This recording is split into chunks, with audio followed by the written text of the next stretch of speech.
Please welcome Bill Gates and the Bill Gates Dancers.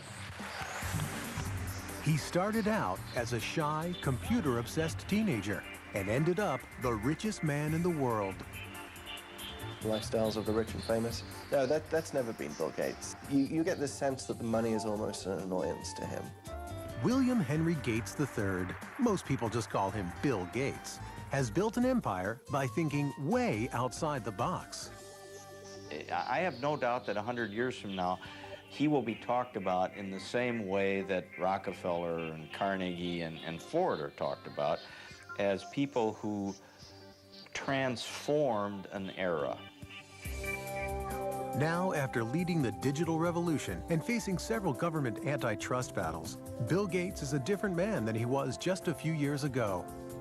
He's a devoted father and an avid golfer who just happens to have a portfolio worth $50 billion.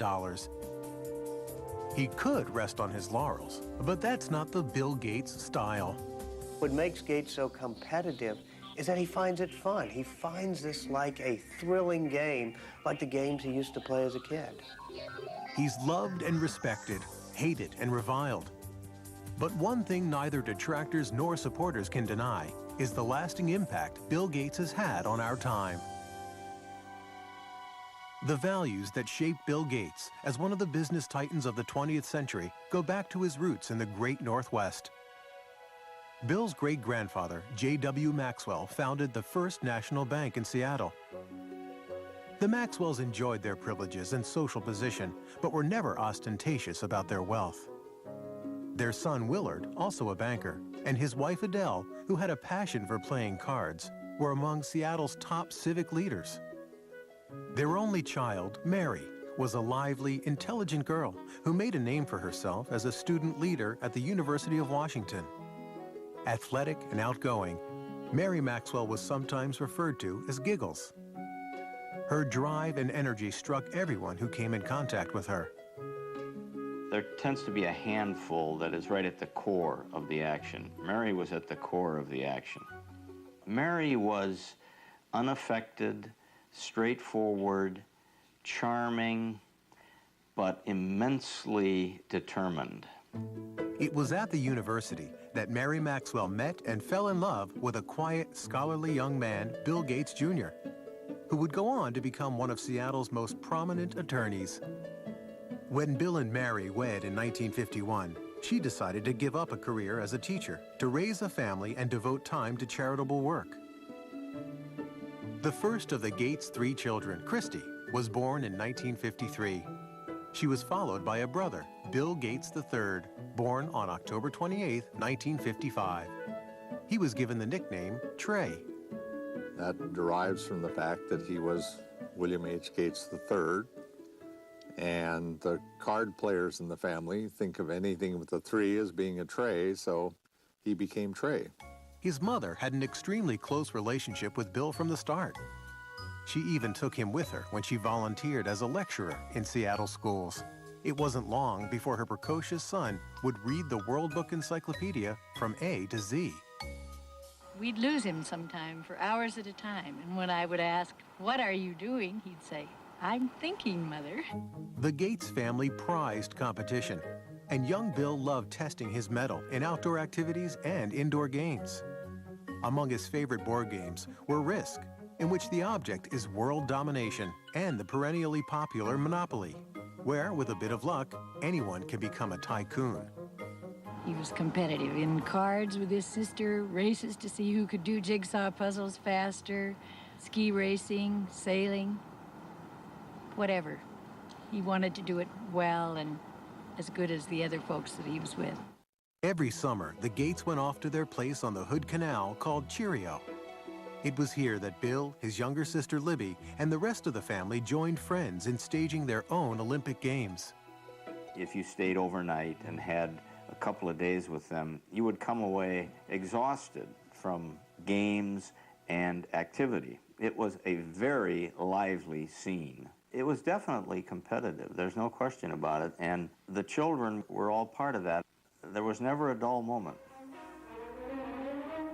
The first World's Fair in the United States in 22 years. When the Seattle World's Fair opened in 1962, the Gates family rushed to see the wonders predicted for the 21st century, including computer technology.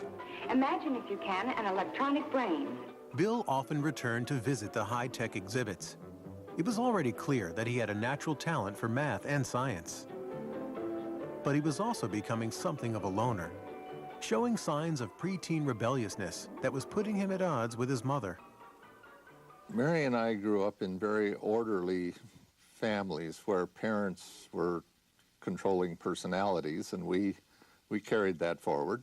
And that particular mode wasn't exactly consistent with Bill or Trey, who somewhere around about 11 or 12 began to be very independent emotionally. He was quite willing to make up his own mind about what he wanted to do and not do, and that was really tough for us, particularly for Mary. He was kind of lost. I mean, he was ill at ease in school, wasn't sure exactly how he wanted to spend his time. Obviously, very smart, brilliant kid, but kind of lacking direction. And he went through some counseling at that time. He went through a change in his school.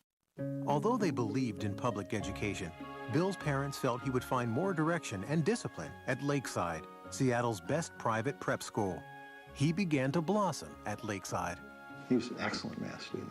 He was excellent across the board. I mean, he was a superb drama student and interested in reading all different kinds of books and so forth. So he wasn't just totally math science oriented. He had a wide breadth of interests.